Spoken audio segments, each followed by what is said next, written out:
Good morning. This is Juan Soto, president of Access User Groups and Access with SQL Server.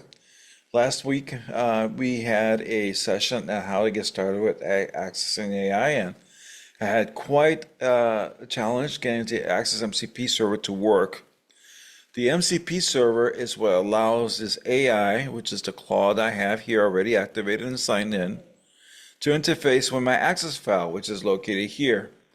Now, this Access file was created by it's a Northwind Starter Edition database, and I just call it AI Demo.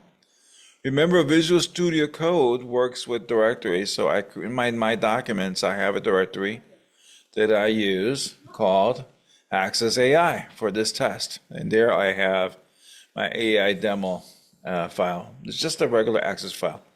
Now, when I start this file, it'll have an auto update, which is startup warm. And I log in, and I can then see the Access file going. But when you use the MCP server, it bypasses those automatically and restores them when it's done. So it's a great way of doing that.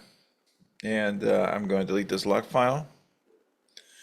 Good. So the first step, what you want to do is you want to go to the marketplace extensions, and you're going to type Access Explore.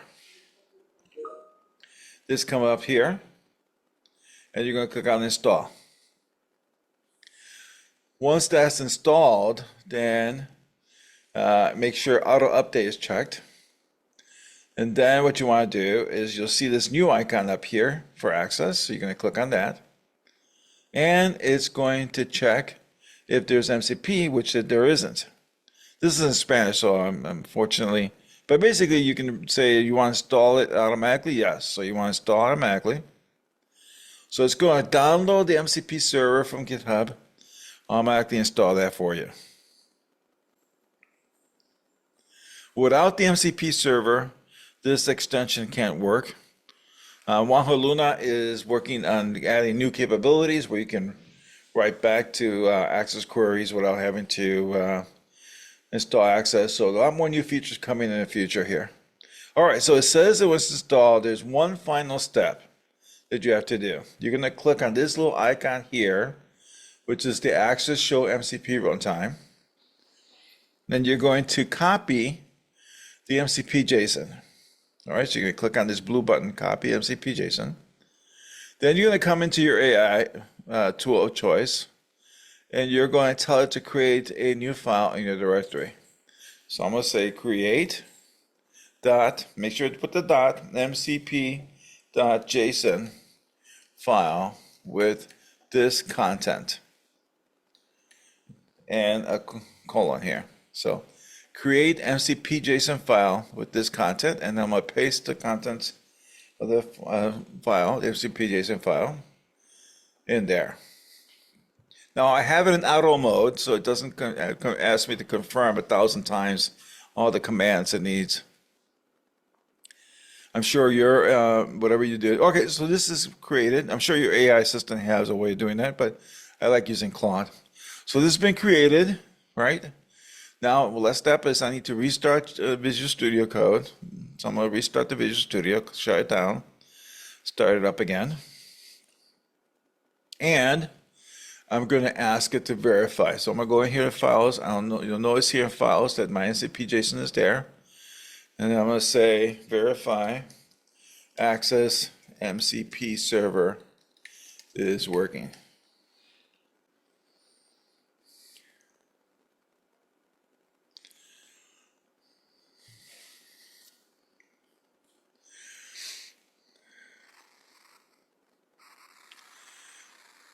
All right. It says it's not working yet. MCP server needs Claude code to be restarted to pick up the MCP. It's only read at startup. To activate the MCP server, close and reopen Claude, or reload the window in VS Code with Control-Shift-P. So let's go ahead and do that. Control-Shift-P. And I'm going to use developer, reload window. So you're going to do Control-Shift-P in Visual Studio Code. You're going to type developer, and you're going to pick reload window. All right, and I'm going to do up arrow here. I'm going to do up arrow. Repeat the same command. Oh, it's still having problems here.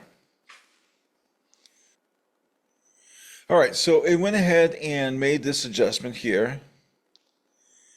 It made a modification in JSON, and I'm going to reload the window by pressing Control-Shift-P. So let me do that again. Control-Shift-P. I'm going to type developer. Well, it's actually the first one here, so I'll pick that one. All right, and now I'm going to do up arrow and repeat the same command. All right, the Access MCP tools are now registered. Let me check. Fully working. All right. Our register responded. You can point to tools and any ACDB for excellent. All right, so just one last thing. I'm going to restart the whole thing one last time. And we'll open it up. So if you ran into difficulties, just tell the AI, verify, and it will modify the MCP JSON file accordingly for you. All right, I'm going to do by opening the access file. All right, so verify Access MCP server is working by opening the access file. Now, one of the advantages of using the Access Explorer on this MCP server is it knows to bypass the startup objects in Access. If you could, in theory, notice it open Access here, which is great. You could, in theory, not use the MCP server, and it will work with Access, but it's not smart enough to know to bypass the startup objects, auto-exec, startup forms, right, and so forth.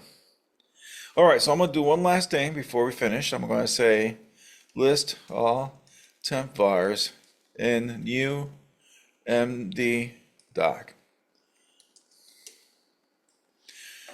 Now, I don't have to explain what temp bars are. It knows better to go in there and search for the VBA mileage for every temp bar, find out where they're located. This is something that would normally require several minutes or up to an hour to search every temp bar, find out where they're located. I said to create a new MD doc. MD stands for Markdown file. That's the native format of choice for AI agents. So when you can, just go ahead and use that. So notice I created the file already called tempbars.md, and I'm going to open it, and here they are. All the temp bars by type, description, set by, read by. Now notice that it didn't ask it to create a table called type, description, and so forth. And it's listing each one, like user ID, right? Where it's set to employee balances for login. I mean, this is a comprehensive analysis of what every temp bar does, which I wish I had this years ago when I was converting large files. All right, that's it. You are basically going to do is you're going to install the Access Explorer extension from the marketplace. And then once that's installed, you're going to click on this icon here, which adds here. You're going to, it's going to say continue installation automatically of the MCP server. You're going to say yes. Once that's configured, you're going to come up here. You're going to copy, click on MCP runtime. You're going to copy this block. You're going to then paste it into your AI, and you're going to say what I said earlier, which is create a .mcp. Don't forget the dot. Create .mcp JSON file, right? And .mjson. So there's two dots at the beginning and between the MCP JSON with, and then supply the content of what you pasted. And then have it test. And it may require a couple of restarts and modifications to the file to get it to work in your system, but just let the AI make the modifications. I switched to auto mode, so if you have Cloud Code, it does that.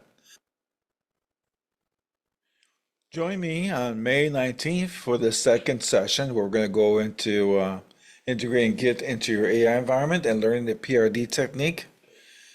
It's going to be great. And then finally, June 9th, we're going to go dive deeper into creating complex features in Access. So for your homework is to get your AI environment set up, get the MCP server with Access working, start developing skills, as I mentioned in the main video. So if you haven't watched the main video, go to youtube.com, go to the AccessUserGroups.org channel, look up Access with SQL Server group, which is the playlist. and watch that long video where I talk about AI at the beginning and walk you through all the steps setting up your environment. Looking forward to seeing you there.